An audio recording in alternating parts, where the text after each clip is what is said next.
আজকে আমি আপনাদের সামনে একটা ভিডিও লইয়া আইছি, মনে অনেক দুঃখ কষ্ট নিয়া। যদিও মানে আপনাদের কাছে শেয়ার করা আমি মনে করছি জরুরি। আমি ও স্ক্রিনও দেখো, ওদিকে ওদিকে দেখলে বুঝবা। আমি কাঞ্চনপুর থাকতে সময় আমার ওই যে পানি জুয়েল বাইর লগে আমরা একটা টিম আসলাম। অনেকদিন আমরা কাজ করছি। হঠাৎ করে কোনো কারণ বা অসুবিধার কারণে সেবা খারা না করছে, জুয়েলে আমার ভিডিও নিত না। ওই দিনটা কি তার লগে আমার আর কোনো সম্পর্ক নাই, যোগাযোগ নাই। যদিও মানে মনের আবেগ আনন্দ দরিয়া রাখা যায় না। আজকে জুয়েল কলকাতা গিয়া এই সান টিভির চ্যানেলও মানে কাজ করে। কিছু ফটো আমি আপনাদের ওই স্ক্রিনও দিয়ে দেখবা। আর মানে ওই ভিডিওগুলা সান টিভিতে আইলে আশা করি সবেও দেখবা। আর বিশেষ করে হ্যালো ভিউয়ার্স, আমার সঙ্গে যে আমার একজন ভাইকে দেখতে পাচ্ছেন, উনি আমার থেকে খুবই অভিজ্ঞতা একজন ব্যক্তি, অভিজ্ঞতা আছে ওনার ভিতরে প্রচণ্ড। তো আজকে ওনার সঙ্গে দেখা হয়ে আমি খুবই আনন্দিত। আর আজকে ওনার মুখ থেকে আমি কিছু মূল্যবান কথা শুনতে চাই এবং আপনাদেরকে শোনাতে চাই। উনি দীর্ঘদিন ধরে এই টলিউডে কাজ করে যাচ্ছেন এবং প্রতিনিয়ত ওনার যেগুলো কি বলবো খুবই ভালো একটা। তো বাকিটা আমার বাইরে থেকে শুনবে।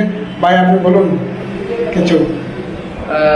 আমি নতুন করে আর কি বলবো, আমি এর আগে অনেক জায়গায় কাজ করেছি, অনেক ভালো ভালো সিরিয়ালে, মুভিতে, রিয়েলিটি শোতে কাজ করেছি। রিসেন্ট একটা কাজ করে আসলাম, কালকেই করে আসলাম, সেটা হচ্ছে অঞ্জলি অবস্থি, হিন্দি সিরিয়াল, ওটাতে কাজ করে আসলাম। তা আজকে এসেছি ভিডিও বোমাতে, এটাও সিরিয়াল, সান বাংলায় হয়। তা আপনারা দেখবেন, আমাকে দেখতে পাবেন, ঠিক আছে। আর রিসেন্ট একটা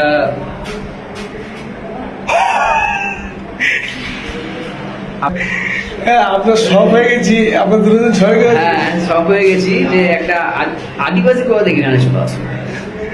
তাই তা আপনাদেরকে দেখানো হবে এই সিরিয়ালেই। আমি যেরকম গল্প হয়েছি, কিছু কিছু মানুষ আছে মানে আদিবাসী ক্যারেক্টার আছে, আমার আদিবাসী ক্যারেক্টার আছে, আদিবাসী ক্যারেক্টার আছে, ইনিও আদিবাসী হবেন, আরো একজন আদিবাসী হবে, সেটা আপনাকে দেখাচ্ছে আর কিছুক্ষণ পরে দেখাবে, ঠিক আছে। আর সান বাংলায় সিরিয়ালটা দেখতে বলবেন না আমাকে এবং আমার ভাইকে, আরো অন্যান্য ক্যারেক্টার আছে, সব ভাইকে দেখবেন। তো প্লিজ পাশে থাকবেন এবং লাইক, কমেন্ট, শেয়ার। একটা হিন্দি অঞ্জলি অবস্থিটা দেখা চাই। ঠিক আছে, থ্যাংক ইউ ভাই। হেরে আমার রিকোয়েস্ট, সবাই মানে একটু মানে সাহায্য করবা, সাপোর্ট করবা, পাশে থাকবা। আর সঙ্গে বিশেষ করে আমারেও আপনারা সাপোর্ট করবা, পাশে থাকবা। কারণ আমি কাঞ্চনপুর থেকে ছাড়িয়ে হওয়ার পরে মনে অনেক দুঃখ আছে, হওয়ার মতো নাই, প্রকাশ করার মতো নাই, আর প্রকাশ করতেও যাইতাম না। যদিও আপনারা সবে যদি পাশে থাকুন, আমি এই সমস্যা থেকে আশা করি উঠতে পারবো কাটাইয়া। আর বিশেষ করে আমার বর্তমান পরিস্থিতি বেশ ভালো হলো না। যদিও আমি এখন বাড়ি করে নাই, উনি মানে মানে হের মতো। আর শুনছি হের মানে কিটা সমস্যা হয়েছে, এটাও জানি না। মানে যেহেতু আমার হের লগে কোনো কন্ট্যাক্ট নাই, আমার মোবাইলটা খারাপ হয়ে গেছিল, যার কারণে কেউ নম্বর আমার কাছে নাই।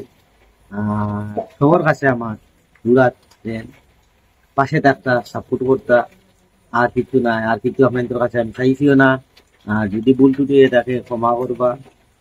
আর অনেক মানুষ আছে, অনেকের কাছে আমার পাওনা দেওনা মানে সেই বিভিন্ন মানে সমস্যা আছে, যা আমি ভবিষ্যৎ মানে আমার মাথার চিন্তা আছে, আমি কি আমার পরিস্থিতি স্বাভাবিক হইলে আমি এগুলা শেষ করবো।